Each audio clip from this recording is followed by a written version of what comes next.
Senhoras e senhores, ao cumprimentá-los, estamos iniciando mais um Diálogo Espírita, a doutrina espírita passada a limpo. Neste momento, convidamos o irmão Dilson Pereira de Barros para fazer a prece de abertura. Então, gente, aonde quer que estejamos, todos nós aqui, vós aí, onde se encontra. E nós podemos percorrer o infinito, formando endereços vibratórios maravilhosos. Então convido a todos para que todos juntos, conforme Jesus nos ensinou, onde quer que estejam dois ou mais, juntos de vós estarei. E nós, então, assim convidamos a todos. Procuremos então pensar em Jesus. E sintam, queridos irmãos e irmãs, que só o fato de pensar no Cristo, mas não na cruz, pensar nele, começar a senti-lo,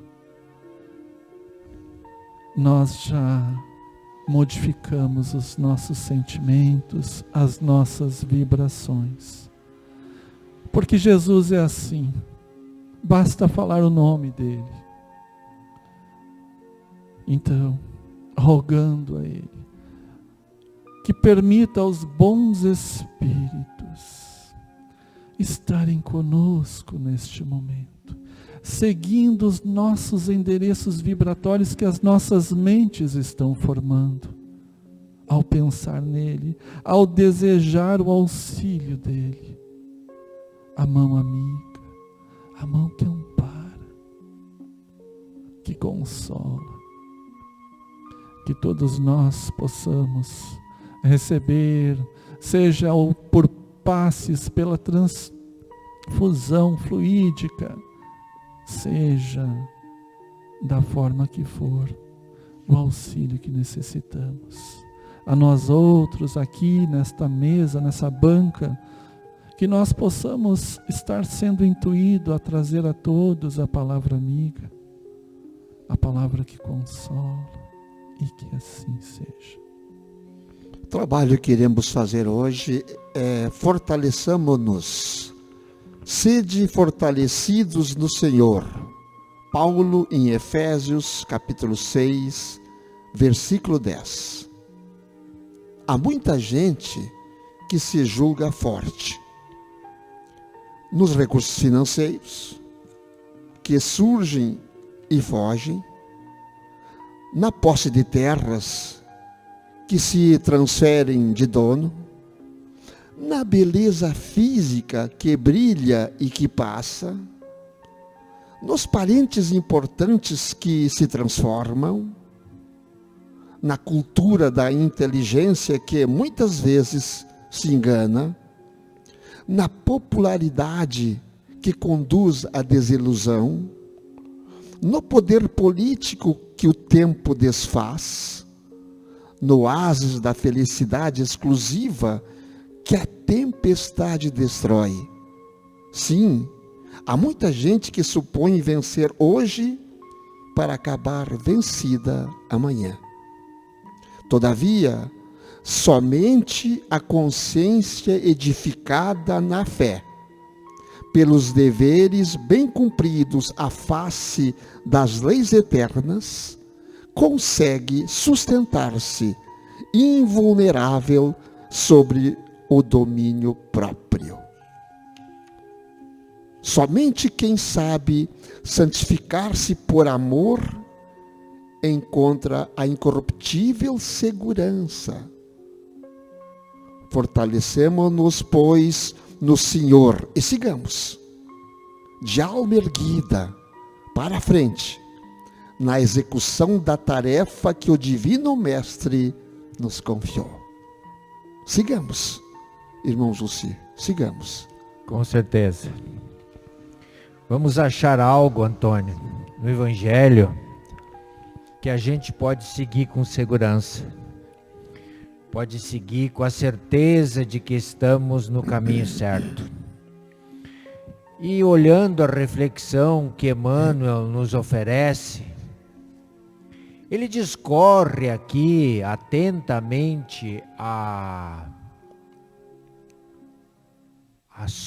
exortação de Paulo, as ilusões que nós na vida nos oferecemos no nosso ir e vir, Antônio. Então esses comportamentos que Emmanuel discorre aqui são frutos do nosso orgulho, do nosso comportamento doentio ainda, de nós querermos as coisas somente para nós. E aí a gente poderia trabalhar esta questão no Evangelho, no capítulo 7, Bem-aventurados os pobres de espírito, onde Lacordaire nos dá uma magnífica lição sobre orgulho e humildade, falando que foi por causa do orgulho que o Cristo prometeu o reino dos céus aos mais humildes.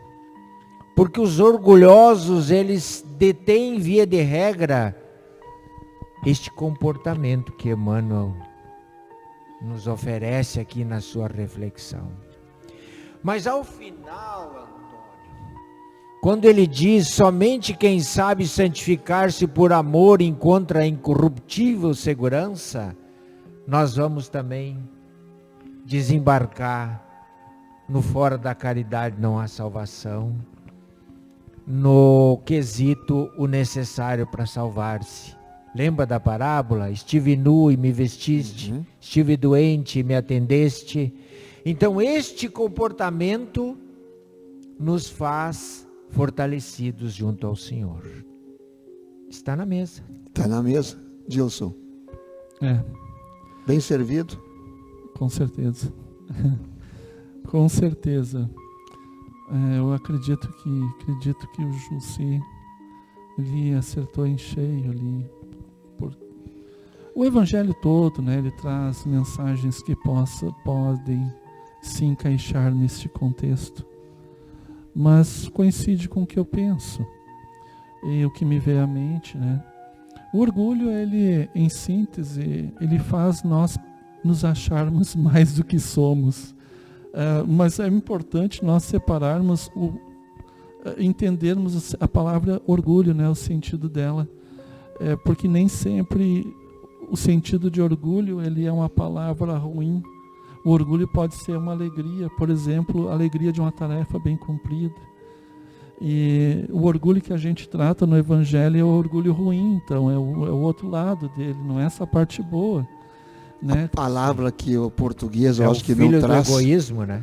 A palavra que eu acho que o português não traz, uma palavra que substitua o orgulho. Eu diria, até para a gente parar de falar em orgulho, eu sei que é difícil parar de falar em orgulho, eu tenho orgulho do meu filho, eu tenho orgulho, eu tenho alegria, eu tenho alegria, eu tenho a honra, felicidade, coisas desse tipo. Eu acho que a gente começar a pensar em outras palavras, né, para não... Eu sei que é difícil substituir a palavra orgulho. Isso. Mas o orgulho que a gente lida, que a gente fala no Evangelho, né, já é aquele que transcende aquela linha, né, aquela linha tênue, e o indivíduo passa a achar que é mais do que isso, né? Então ele também já se torna egoísmo, né? Quando ele se acha mais. E é um filho do egoísmo. É o filho do orgulho, né? É o que está no nosso Evangelho. Então, e todo aquele que nessas condições ele então se acha mais do que o outro, ele se eleva, ele será rebaixado. É um item anterior ali no mesmo capítulo, dentro das bem-aventuranças, bem-aventurados os pobres de espírito. E dentro desse título do orgulho bom, eu lembrei do André Luiz naquela cena. Quem leu o livro ou quem viu o filme, quando ele retorna, Jussi e Antônio, da tarefa bem cumprida, que ele passou pelo umbral, os 8 anos e pouco, ele teve que se adaptar àquela realidade nova, ele aprendeu muitas coisas que ele achava que não existia enquanto encarnado, mas aí lá no finalzinho do livro ou do filme, ele tem a permissão para visitar a família. Ele já tem uma estrutura, né, que possibilitasse. Mas mesmo assim... Mas ele troteou para chegar na família. Não, e aí vocês lembram que quando ele vê... Se depara com a esposa, né? E um novo companheiro, o pensamento Que dele... baque. O pensamento, quando ele sente, ele troca a vibração, e sentimento, vibração é também a mesma coisa, tem sinal de igualdade, né, gente? Que ele passa a vibrar aquele misto de ódio, descontentamento, seja o que for, quando ele enxerga aquele homem ali, instantaneamente ele muda o seu psiquismo de um lugar bom, de uma psicosfera boa, do ambiente dos bons espíritos, para um umbral novamente. É instantâneo isso. É vibratório. Só para aproveitar o gancho, vejam só que a gente não atrai o mal. É nós que vamos para onde está o mal, quando a gente está com a vibração, né? Então a gente costuma dizer que você abriu uma porta, abriu uma janela, atraiu. Não. Quando a gente mudou a vibração, a gente já está junto com Te transporta. Mas aí o André, ele vê aquele homem ali, e ele vai para o umbral e percebe da besteira que fez, e ele volta e ainda passa a dar passes, ele consegue aquela permissão divina e até a cura daquele homem encarnado. Veja, eu não quero trocar o assunto, mas eu acho que está dentro do assunto, né? Sede fortalecidos no Senhor. E falávamos agora do André Luiz, foi um médico carioca, que está conversando agora, falando sobre ele aqui agora, como espírito. Tudo isso que foi falado já diversas vezes aqui no assunto, nós estamos conversando dele sobre como espírito. Só que ele sente toda a vibração como se estivesse encarnado. E ele, inclusive, está aparecendo como encarnado. Os médios enxergam como encarnado. O que eu quero dizer com isso? Que a morte que está acontecendo por aí afora, que os suicídios que acontecem por aí afora, através de uma depressão grave e outras cositas, não existe essa morte. Ninguém vai morrer, gente. Ninguém vai morrer. Por isso que nós estamos vivendo uma época, todos os assuntos aqui desse livro, Fonte Nova, e todos os livros espíritas falam sobre esse assunto. Todos eles falam sobre esse assunto da morte não existir. Mas o nosso mundo ainda, não é só o Brasil, o planeta Terra, é um mundo ariano. E o ariano é aquele com mais dificuldade de encontrar a espiritualidade. Ele escondeu a espiritualidade. Ele fechou a janela do espírito para viver a janela da materialidade. Vamos abrir a janela do espírito para o ariano aprender também. Por isso está ainda existindo tanta morte por suicídio, por exemplo. Tirar a própria existência, não a vida. A vida não acaba. Não acaba. Por isso temos que nos fortalecer na religião. A religião seita, a religião, a igreja, o prédio, não. A religião, aquela de Deus, que Ele existe, que ele existe e está presente em todos os momentos. Nisso é que nós temos que nos apegar. Só dando 30 segundos. Então, André, né?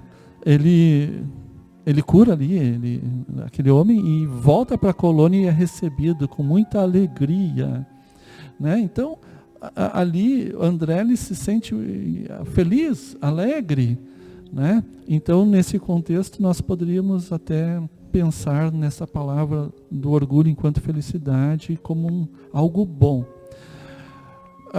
Só a humildade, Antônio, acredito que o grande problema quando nós estamos investidos do orgulho é nós nos fecharmos para a vida e nós não crermos naquilo que a gente não vê, naquilo que a gente não sente. Então, por vezes, o indivíduo ele encripta um pensamento pela qual só ele sofre.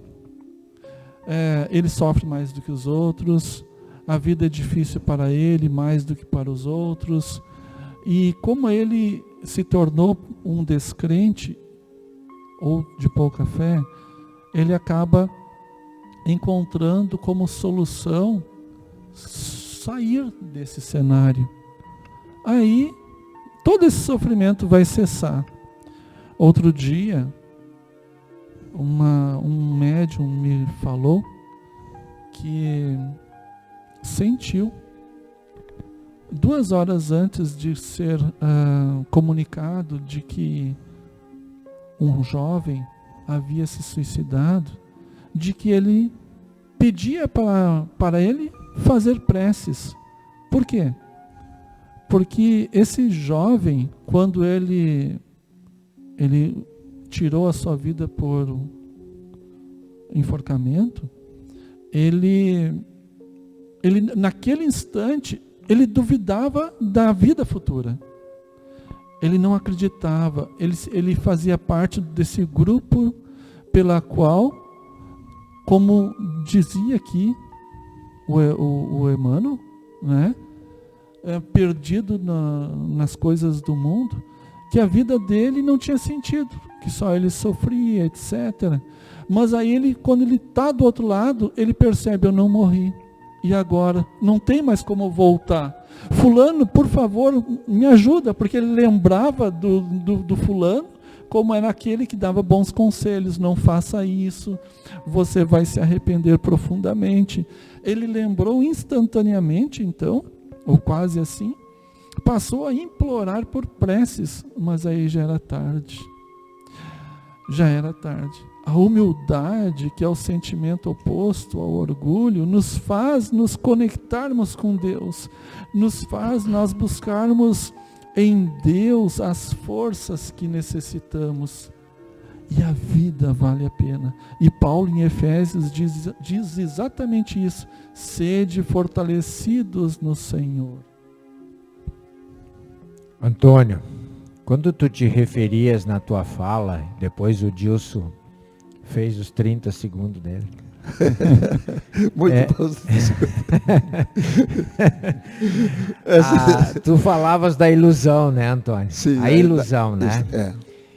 Então, esta ilusão que tu falavas, ela é fruto também do orgulho.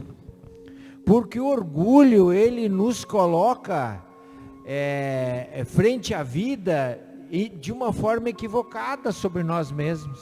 Que nem o Dilson disse, nós nos sentimos maiores e mais fortes, geralmente, que os outros. Uhum. E também, às vezes, além das nossas possibilidades.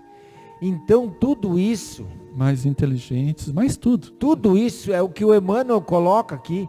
Mas é importante que a gente tenha noção, meus amigos, que não é proibido a gente gostar da beleza, ter terras, ser popular, buscar influenciar politicamente, ter os seus estados de felicidade. Não é proibido isso. O que nos é recomendado por Jesus é que a gente não tenha com esse sentimento nós vamos nutrir com esse sentimento uma sensação de ser superior aos outros e a nós mesmos. Esse é o ponto, eu acho, né? Esse é o ponto. E quando a gente se sente desta forma, a gente faz com que a vida se torne complexa, né, Antônio? E desafiadora. E nós estamos caminhando para essas desilusões que tu falaste. Nós criamos os monstros e não sabemos lidar com eles. E isso às vezes faz com que nós tomemos atitudes translocadas, como é o caso do suicídio, que depois o arrependimento tardio tem sérias consequências sob o ponto de vista kármico. Vamos virar a chave. Porque nós estamos vivendo muito a matéria e esquecemos o espírito. Chegou a era do espírito. E a palavra-chave, 2 palavras-chave está aqui, nesta lição de hoje, é nos santificarmos por amor. Amor está acima de qualquer coisa, porque o amor é a própria caridade em ação. Eu preciso pensar nisso aqui. Santificar por amor. Que coisa sensacional. E quando a gente faz uma incursão nesta ideia, nesse sentimento, e não tem uma noção de como fazê-lo, Jesus ensinou, Antônio. Caridade, Jesus ensinou o que é caridade. Lembra do BEIMP? BEIMP, famoso BEIMP. Que é o amor no exercício prático. Não é verdade? Todo dia. Todo dia. Né?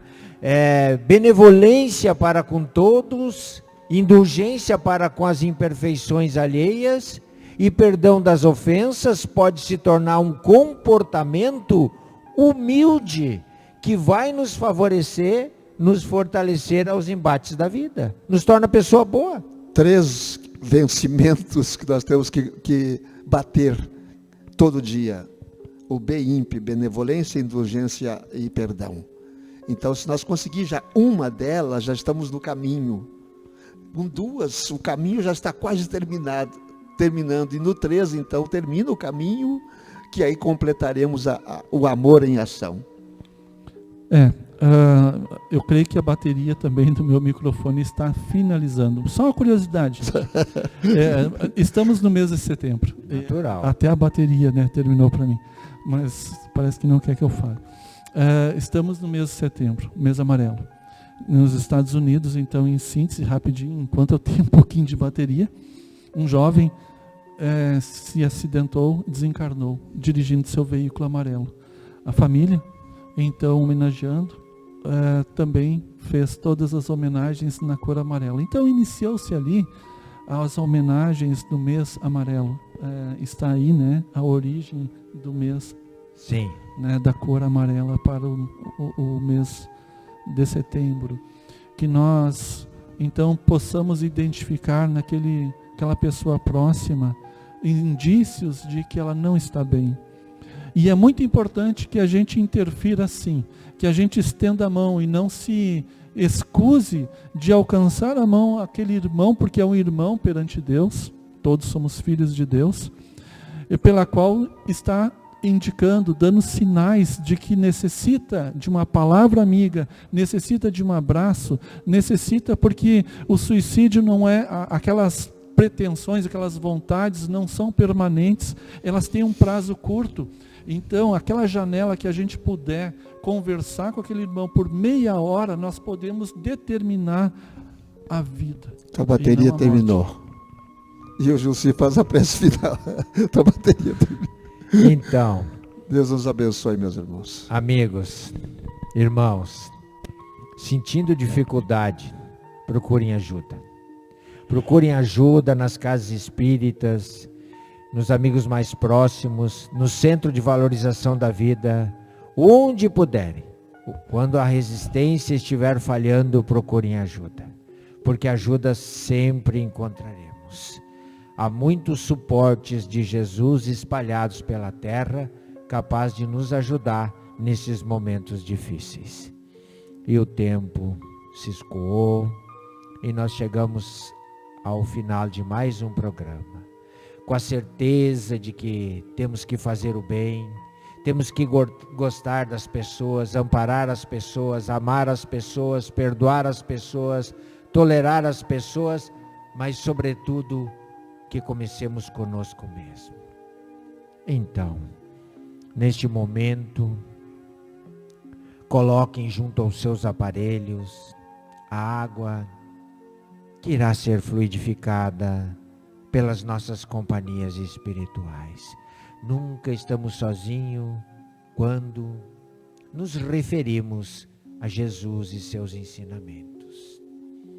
Relaxem em suas cadeiras, aliviem os seus corações, respirem fundo, a fim de que os seus anjos de guarda, os seus guias guardiões, possam ser os seus intermediários, os nossos intermediários, na locução com Deus, com Jesus, com muita humildade, com muita gratidão, porque temos muitos elementos que abrem o dia e que anoitecem conosco, que são motivos de gratidão. de agradecimento. Com tudo isso, com sentimento de humildade, agradeçamos a vida, a saúde, o lar, o trabalho, a dificuldade que nos obrigou a tomar um caminho diferente. E peçamos forças humildemente, para que aqueles espíritos, em nome de Jesus, percebendo a nossa fraqueza ou a nossa pequenez, potencialize em nós o nosso lado bom, aquilo que já faz refletir luz em nossos corações, e que nos desestimule daqueles atavismos que até agora nos colocaram nos pântanos da dor e do sofrimento. Sejamos fortes nestes momentos, tenhamos humildade de fazer as nossas orações e de pedir ajuda quando necessitarmos. Muito obrigado, Senhor, por termos a certeza da Tua presença constante em nossas vidas. Que assim seja.